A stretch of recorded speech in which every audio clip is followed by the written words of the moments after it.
سڵاتان لێبێت. پێداچوونەوە بە میکانیزمی ڕێخستن و یەخستنی هێزی پێشمەرگەی کوردستان یەکێکە لە هێلە گشتەکانی کارنامەی کابینەی نوێمی حکوومەتی هەرێمی کوردستان. بەپێی زانیاریە بڵاوکراوەکان، هێزەکانی هەشتا بە تەواوەتی کەوتونەتە سەر وەزارەتی پێشمەرگە و سەرقاڵی ئەوەشن کە بە تەواوی ئەو دوو یەکەیە واتە یەکەی هەفتاوەشتا یەک بگرنەوە. مەبەستمە ئەو بەرنامەیە تەرخام بکەم بە هەنگاوەکانی چاکسازی لە وەزارەتی پێشمەرگە و میکانیزمی کارکردن بۆ هێزێکی نیشتیمانی یەکگرتو. ئەمیش بە میوانداری بەڕێز سەربەست لەزگین بریکاری وەزارەتی پێشمەرگە لە ستۆریۆکانمان لە پارێزگای دهۆک لەگەڵمانە. کاک سەربەستە و کاتتان باش. مەبەستمە سەرەتا لە میکانیزمی ڕێخستن و یەخستنی هێزی پێشمەرگەی کوردستان دەست پێ بکەین کەی بە تەواوەتی یەکەی هەفتاهەشتا دەخرێنەوە سەر وەزارەتی پێشمەرگە و پلانی وەزارەتی پێشمەرگە چیە بۆ دروستکردنی هێزێکی نیشتیمانی یەکگرتو. gelek spas berî ez bersiva ew pisyareyê bidim bi heqet babetî çaksazî pirnisîbekî kûn e li nav komelgey mirovayetî da pêwîst e bi berdewamî hebîtin. Yani çunke mirovayetî hemû pêkhateyek hemû komelgeyek berdewam li gorankarî da ye. Gorankarî aborî, komelayetî, siyasî, serbazî, zanistî, teknolojiya لەبەر ئەوە وەکو پرنسیب هەموو کەسێک باوەری بەوە هەیە کە پێویستە پرۆسەی چاکسازی بە شێوەیەکی بەردەوام لە هەموو دامەزراوەکان، هەموو یاساکان و ڕێنمایەکان بە شێوەیەکی بەردەوام بەڕێوە ببرێ بۆ ئەوەی بە جوانێ ئەو پێکهاتە ئیدارە بکرێت لە ڕووی بەرێوە بردنەوە. بویە لە کوردستانیشدا هەمومان بڕوا بەوە هەبووە کە چاکسازی پێویستە پرۆسەیەکی بەردەوام بیتن. بەڵام ئەوەی کە باز دەکرێت ئەو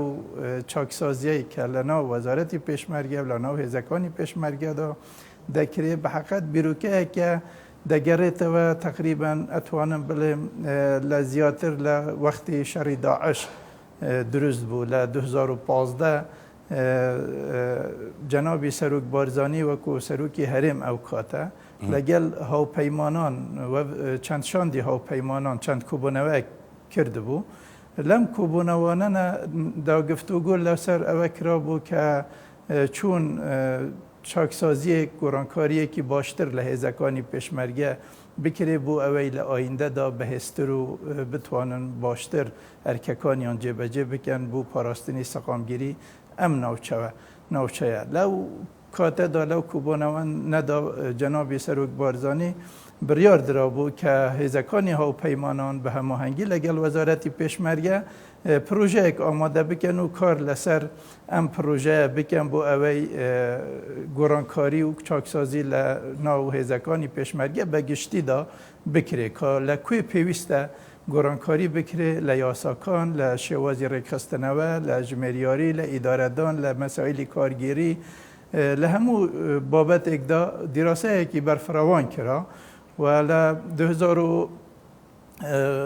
بڕیار درا لەو دیراسەیە پرۆژەیەک ئامادەکرا بە ناوی پرۆژەی پێشمەرگە لە ئایندەدا. ئەو پرۆژەیە کاک سەربەست پێم وابێت لە چەند خاڵی خۆی دەبینێتەوە کە لە 2015 وەکوی جەنابەت ئاماژەتان بۆی کرد. ئەم پرۆژەیە چاکسازیەکان دەستی پێکرد دواتر لە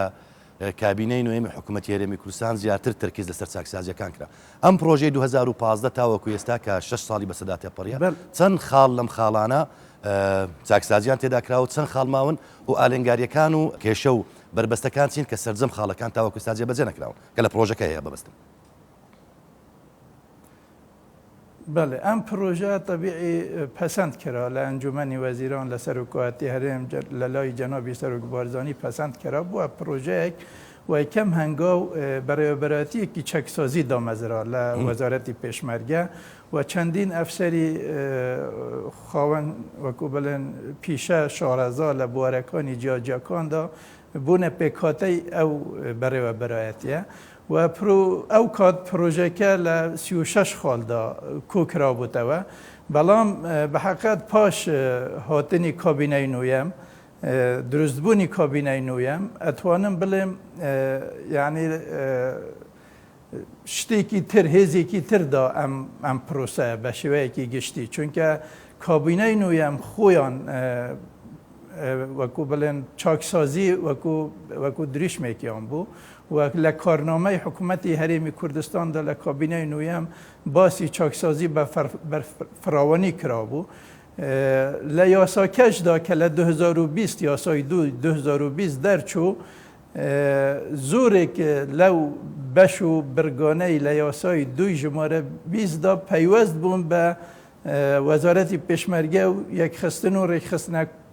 ڕێکخستنەوەی هێزەکانی پێشمەرگە. باشە لەسەر ڕێخستنەوەی هێزەکانی پێشمەرگە ئەم گۆڕانکاریە هەفتا و هەشتەیەکەی و هەفتا و هەشتا مەبەستمە پرسیاری لەستە بکەم بمەوێت تەرکیز بخینە سەر یەکەی هەفتا و هەشتا بڕیارەکەی هەیە یەکەی هەشتا هاتۆتە سەر بۆ وەزارەتی پێشمەرگە تاوەکو ئێستا کێشە لەسەر یەکەی هەفتا هەیە ئەم دوو یەکەیەکەی بە تەواوەتی یەک دەگرنەوە و دەبنە هێزێکی نیشتیمانی سەر بە وەزارەتی پێشمەرگە. بەێ سەرەتا ئێمە لە وەزارەتی پێشمەرگە دووبارە ڕێکخستنەوە لە ناو لیواکانی خۆمان ئەوەنەی کە سەر بە وەزارەتی پێشمەرگە بوون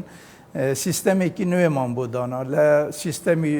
چواریانی کردمانە سیستەمی سێیانی و بە موافقەت و فەرمانی بەڕێ سەرۆکی ئەنجومەنی وەزیران دو لیوای تازەش تەشکیل کردان و لەم پرۆسەیەدا بە حقیقەت بۆچوونەکان و ئاراستەکان وا بوون کە هەموو هێزەکانی پێشمەرگە بە یەکەی هەفتا و هەشتاوە بێنە سەر وەزارەتی پێشمەرگە و لە وەکو بێژن لە ژێر سەرکردایەتێک و بە شێوازێکی نوێ ڕێک بخرێنەوە و ئەمە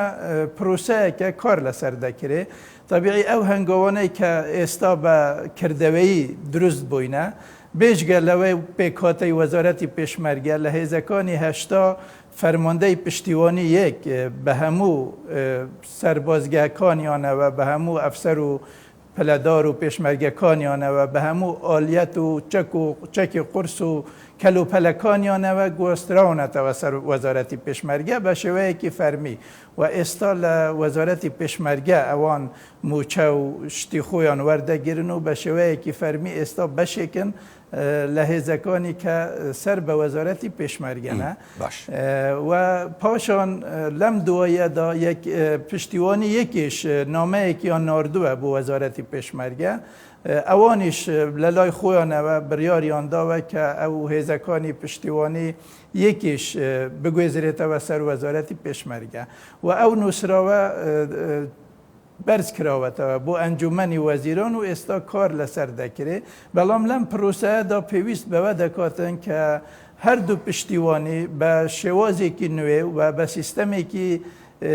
نوێ و یەکگرتو و بە میلاکێکی دیارکرا و ڕێک بخرێنەوە و کار ئێستا لەسەر ئەمە دەکرێت. هێزەکانی تری هەشتا و هەفتا یه هەفتا تا ئێستا ئێمە هیچ زانیاریەکمان نییە کە چ بڕیارێکیان هەیە یان نە بەڵام بەنسبەت هێزەکانی هەشتا جەنابی سەرۆک بارزانی و جەنابی سەرۆکی هەرێمی کوردستان کاک نێچیروان بارزانی و سەرۆکی ئەنجومەنی وەزیران کاک مەسرور بارزانی ئەوان بڕیاریان داوە هێزەکانی هەشتا بە شێوازی لیواکانی وەزارەتی پێشمەرگە بە نەفسی میلاک و نەفسی شێواز ڕێک بخرێنەوە دووبارە ڕێکخستنەوەیان بۆ بکرێ و بگوێزرێنەوە سەر میلاکی وەزارەتی پێشمەرگە و ئێستا برادرانی ئێمە لە یەکەی هەشتا سەرقاڵی ئەوەنە و کار دەکەن و ئامادەکاری کراوە و ئەوەی من ئەزانم لە نزیکەوە دوو لیوایان ئامادە کراوە ممکنە بەم نزیکانە ئەو هەردوو لیوانە بە تەواوەتی وەکو هێزەکانی پشتیوانی یەک بێنە سەر وەزارەتی پێشمەرگە بەپێی زانیارە بڵاوکراوەکان ئێستا وەزارەتی پێشمەرگە ینی یەکەی ژمێریاری ڕێخستۆتەوە بۆ یەکەی هەفتا و هەشتا ینی بەشێک لە چاکسازیەکان چونەتەواری جێبەجێکردن وەکوی کە جەنابیشتان ئاماژەتان بۆ کرد کە یەکەکانی هەشتا ئێستا هاتوونەتە سەر وەزارەتی پێشمەرگە بە لیوایەکانیەوە یەکەکانی هەفتا بۆچی تاوەکو ئێستانە هاتوون بربەستەکان چین و بەمانایەک لە مانایەکان پرسیار بکەم بۆچی تاوەکو ئێستا چیە تاوانبارە یان چێ خەتابارە تاوەکو ئێستا یەکەی هەفتانە هاتووە بەشەکە لە ئیمالی یانیش پرۆژەکە هێشتا پێویستی بە کاتێ لە کاتێکدا کە چاکسازی وەکو خۆتان ئاماژەتان بۆ کرد یەکێکە لە دروشمە سەرچەکانی کابینەی نوێی حکوومەتی هەرێمی کوردستان و جگە لەمەش پرسی پێشمەرگە و یەخستنی یان دروستکردنی هێزێکی نیشتیمانی یەکێکە لە دروشمە هەرە سەرچەکانی. بەڵێ بەڵام ئەم پرسیارە بە حقیقت پێویستە زیاتر لە سەرکردایەتی یەکێتی بکرێت چونکە ئەوان بڕیار بەدەستن ئەوان بڕیار ئەدەن ئایا بڕیار ئەدەن هێزەکانی هەفتا وەکو هەشتا ڕێک بخرێن و بگوێزنەوە سەر وەزارەتی پێشمەرگە ئێمە تا ئێستا ئەو زانیاریە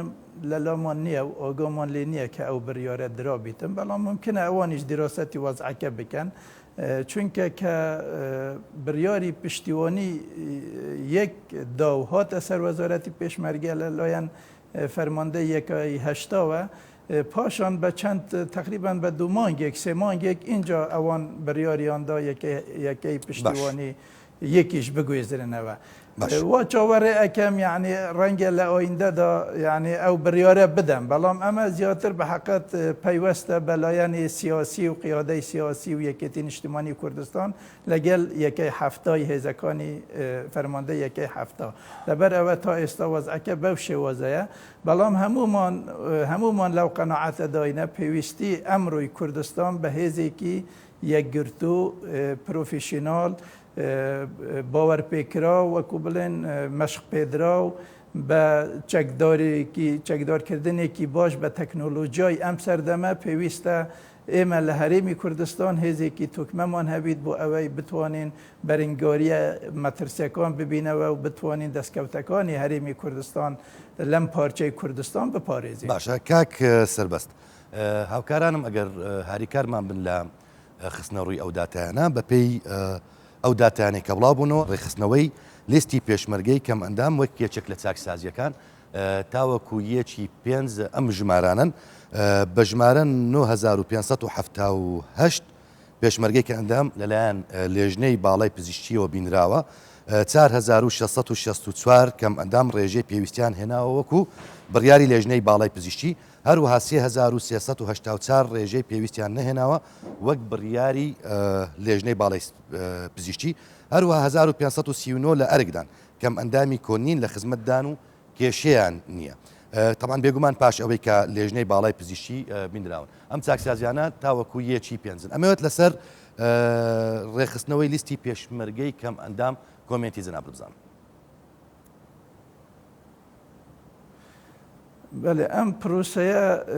پێشتر کراوە لە وەزارەتی پێشمەرگە لە 2016 تقریبان دەستی پێکردووە و 17 و 18 لژنەی تایبەتمەند دانراون بۆ هەموو کەم ئەندامانی سەنگەر لە ناو هێزەکانی پێشمەرگە و ئەو لژنانە تایبەتمەند بە پزیشکی جۆرە و جۆری تێدا بوون 10 پزیشکێک دادەنیشتن و هەموو ئەم کە ژمارەیان زیاتر لە 9000 کەس بوو ڕاستە ئامارەکەت وایە ئەمانە هەموو مقابلە کراون جارێکی تر دووبارە فەحسی و مقابلەی جەسەدی و بەدەنی بوو هەمویان کراون و لەو ژمارە 9000 شتێک کە لە بەردەستە ڕاستە تقریبا نزیکەی وەکو بڵێن ڕەنگە نیوەیان بەپێی راپۆرتەکانی ئەو لژنە پزیشکیانە یعنی ڕێژەی عەجز لە بەدەنیان لە سەر جەسەدیان بەهۆی برینداریەوە لە 50% دەرباس نەبوو بۆیە هەژمار نەدەکران وەکو کەم ئەندامی سەنگەر بەڵام هەندێکیان سکالایان هەبوو ئەعتیرازاتیان هەبوو پاش دەستپێکردنی کابینەی نوێم بە حقیقت بریار وادرا کە ئەوانەی سکالایان هەیە و ئەوانەی ناڕازین لەو کارە دووبارە جارێکی تر بکەونە بەرچاوی لژنەی تایبەتمەند و جارێکی تر چاو پێکەوتنێک لەگەڵ هەمویان بکەن و ئێستا ئێمە لە وەزارەتی پێشمەرگە خەریکی ئەو ئیشەینە و بە هەموو هەفتەیەک 2-3 ڕۆژ تەرخۆن کراون ئەو کەم ئەندامانەی کە سکالایان هەبوو ناڕازی بوون دووبارە جارێکی تر چاوپێکەوتن لەگەڵیان دەکرێت و ئەمە پرۆسەیەکی بەردەوامە کۆتایی پێ نەهاتووە لەبارەی وەڵامی پرسیارەکەش جەنابەت لەسەر یەکەی ژمێریاری پێشتر پرسیارت کرد بە حقیقت ئەویش لە یاسای ژمارە 2 چاکسازی و حکوومەتی هەرێمی کوردستان برگەیەکی سەرەکیە یعنی لە یەکخستنی یەکەی ژمێریاری بۆ هەموو هێزەکانی پێشمەرگە و خوشمان لوزارت پێشمەرگە لەو پرۆژە 36 خاڵیەکەدا پرۆژەیەکی وامان هەبوو بەڵام کە یاساکە دەرچوو وەکو بڵێن سرعەتێکی زیاتر کەوتە و هێزێکی زیاتر کەوتە ناو ئەم مەوزوعە لەبەر ئەوە لە ئەنجومەنی وەزیراندا لە وەزارەتی پێشمەرگە کرا کە یەکەی ژمێریاری ڕێک بخرێن بۆ هەموو هێزەکانی پێشمەرگە بە 78 ئێمە بڕیارماندا بە فەرمانێکی ویزاری یەکەیەکی وەکو بڵێن لیژنەیەکی تایبەتمەند دروست کرا ئەو لیژنە تایبەتمەندە کاری خۆی کرد و میکانزمێک ئامادە کرا و ئەو میکانزمە خۆی لە تقریبان 10-12 خاڵدا دەدیتەوە ئەو میکانزمە ئێستا بەرز کرایتەوە بۆ ئەنجومەنی وەزیران و ئێمە چاوەڕێی ئەوەینە کە بڕیارێک لەسەر بدرێ بۆ ئەوەی ئێمە لە وەزارەتی پێشمەرگە هەموو ئامادەکاریەکمان کراوە هیچ کێشەیەکمان نەماوە ئەتوانین هەموو حسابات و هەموو بودجەی هێزەکانی پێشمەرگە بە 78 لە یەکەی ژمێریاری وەزارەتی پێشمەرگە ئیدارە بکرێت و وەربگرێتەوە ئێمە ئەنتیزاری وەڵامی ئەنجومەنی وەزیرانی لەم مەوزوعە زۆر باشە کاک سەربەست هاوکارانم راپۆرتێکیان دروست کردووە لەسەر چاکسازیەکانی وەزارەتی پێشمەرگە لە سەرای دروستبوونیەوە تاوەکو هەنگاوەکانی ئێستاتان دەرفەتم پێ بدە پێکەوە راپۆرتەکە بینن دواتر کۆمەڵێک پرسیاری تر ئەمەوێت وەڵامیان وەربگرم لەسەر چاکسازیەکان فەرموو. پێداچوونەوە بە میکانیزمی ڕێخستن و یەکخستنی هێزی پێشمەرگەی کوردستان و هێزەکانی ئاسایشی ناوخۆ دەکەین و هەوڵ دەدەین بە هاوکاری پسپۆرانی ناوخۆ و دەرەکی ئەم هێزانە لە ستانداردە سەربازیەکان نزیک بکەینەوە. بیرۆکەی ئەنجامدانی چاکسازی لە ناو وەزارەتی پێشمەرگەی حکوومەتی هەرێمی کوردستان مێژوەکەی بۆ سەرۆک مەسعود بارزانی دەگەڕێتەوە کاتێک لە ساڵی 2015دا داوای هاوکاری وڵاتی بەریتانیای کردووە بۆ پاڵپشتی هێزەکانی پێشمەرگە و ئەنجامدانی پرۆسەیەکی چاکسازی لە نێو وەزارەتەکەدا. دواتریش هێزەکانی بەریتانیا و ئەمریکا بە هەماهەنگی لەگەڵ ئەفسەرە باڵەکانی وەزارەتی پێشمەرگە توێژینەوەیەکیان ئەنجامدا بۆ دەستنیشانکردنی کەم و کوڕی و پێویستیەکانی پرۆسەی چاکسازی. ئەم پرۆسەیە لە ژێر ناوی پێشمەرگە لە ئایندەدا بووە خۆی لە 35 پرۆژەی گرنگ دەبینیەوە. لە مانگی نوێی ساڵی 2017دا لە ناو وەزارەتی پێشمەرگە بە دەستنیشانکردنی 33 ئەفسەری لێهاتوو خاوەن ئەزمون بەڕێوەبەرایەتی چاکسازی دامەزرا بۆ کارکردن لە نێو 35 پرۆژەکەی پرۆسەی چاکسازی وەزارەتی پێشمەرگە لە کابینەی نوێمی حکوومەتی هەرێمی کوردستانیشدا بە تەواوی پرۆسەی چاکسازی لە ناو وەزارەتی پێشمەرگەدا بایەخی پێدراوە. یاسایەکمان هەیە کە یاسای ژمارە 2 ساڵی 2020 لە ساڵی 2020 تا دەرچووە ئەمەش هەندێک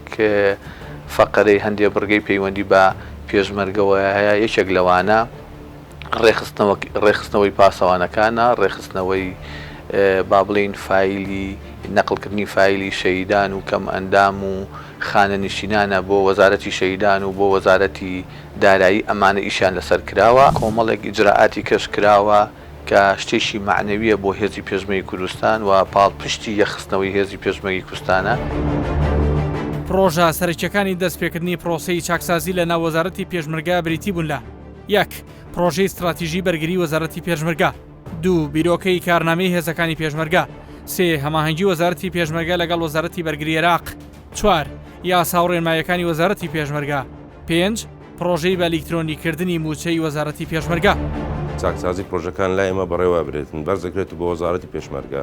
دوای ئەوە لە وەزارەت پێشمەرگە بەرزەکرێت بۆ سەرۆکاتی ئەنجومەنی وەزیران. زۆر سوپاسی ڕێزەر کاک مەسعود بارزانی ئەکەن کە پشتگیریەکی تەواومان بکە بۆ ئەو پرۆژانە بۆ ئەوی لەژێر چەتری وەزارەت پێشمەرگە هەموو بابەتەکان کۆ بکەینەوە بە تایبەتی ئەو گۆڕانکارانی کە ئێستا لە ڕێگایەوە.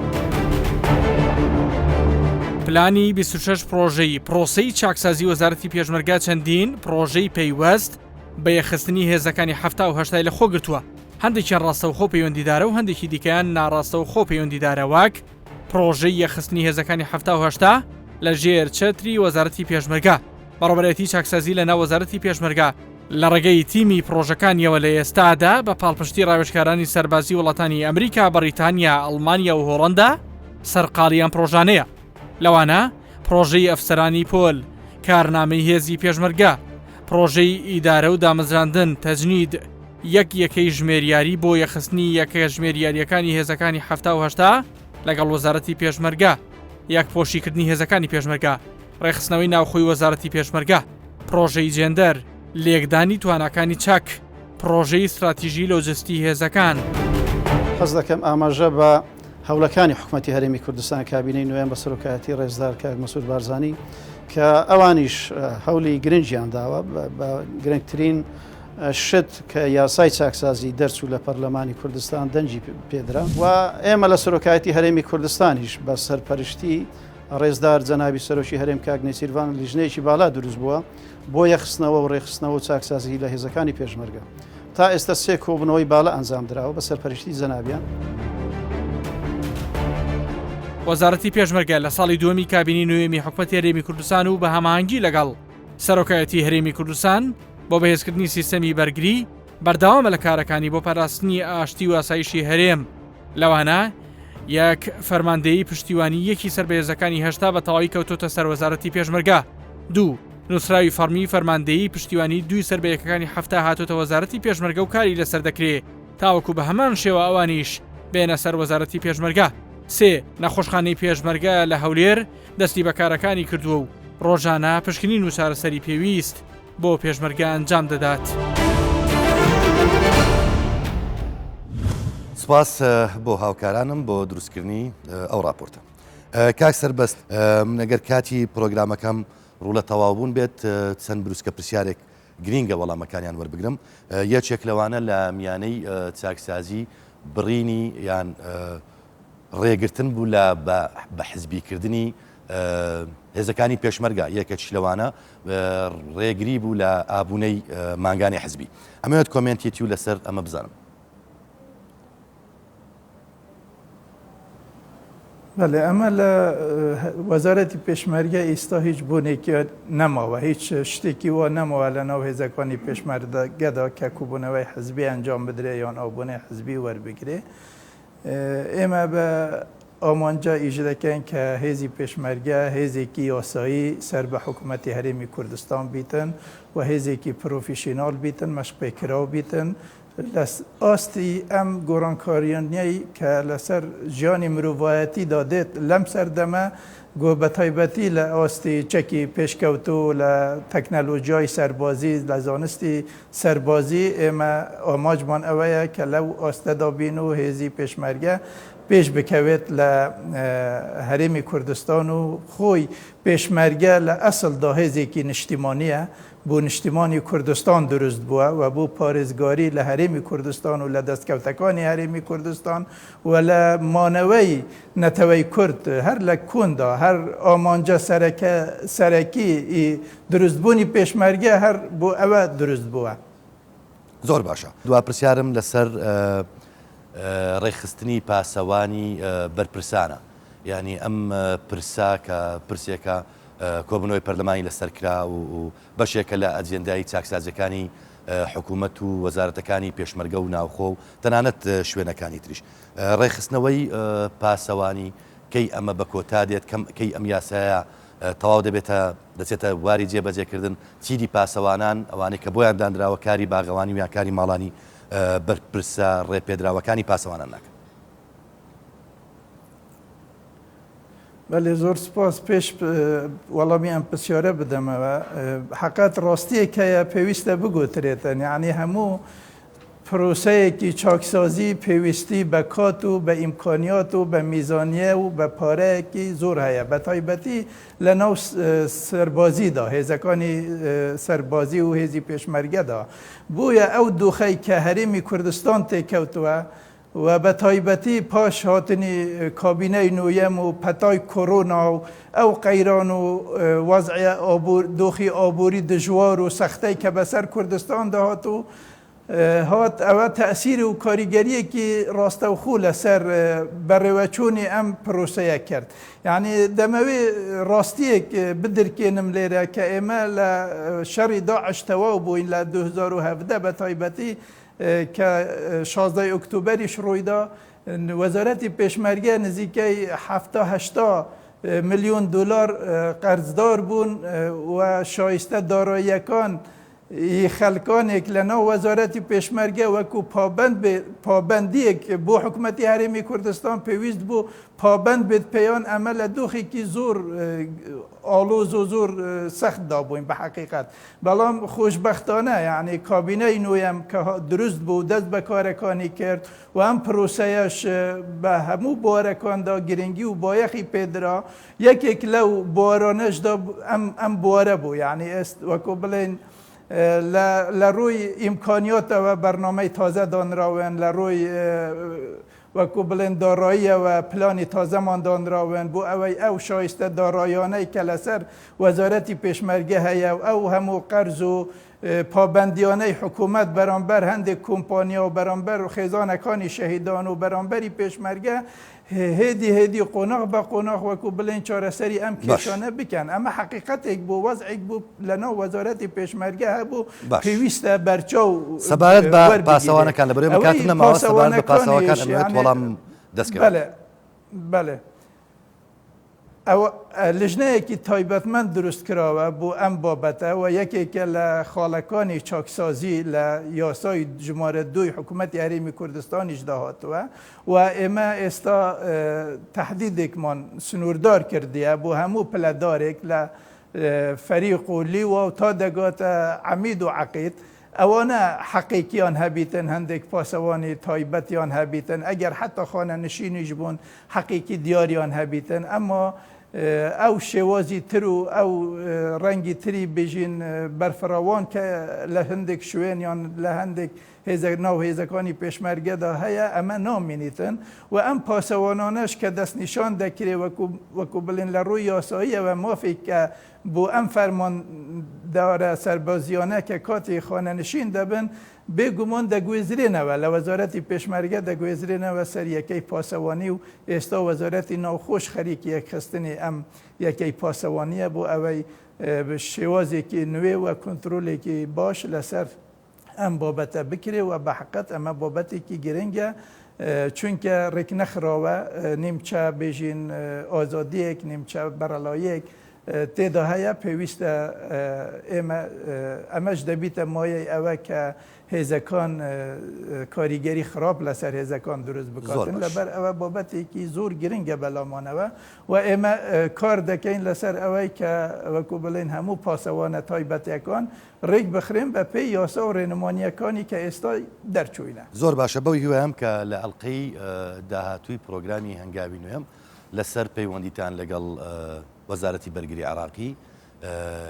هێزی هاوپەیمانان لەسەر پرسی داعش و مەترسیەکانی داعش و هەروەها پرسی ڕێکەوتنامەی شنگال و پەلاماردانی پێشمەرگە لەلایەن هێزەکانی بەکەکەوە کۆمەڵێک وەڵامی دیکەم دەستکەوێت بەڕێز سەربەست لەزگین بریکاری وەزارەتی پێشمەرگە کە لە ستۆدیۆی دۆک لەگەڵمان بوو زۆر سپاس کە کاتم گرتن زۆر سپاس چاوێ سپاس بۆ ئێوەش کە بینەرمان بوون تا دیدار بەخوای گەورەتان دەسپێرم خوا ئاگای لەتان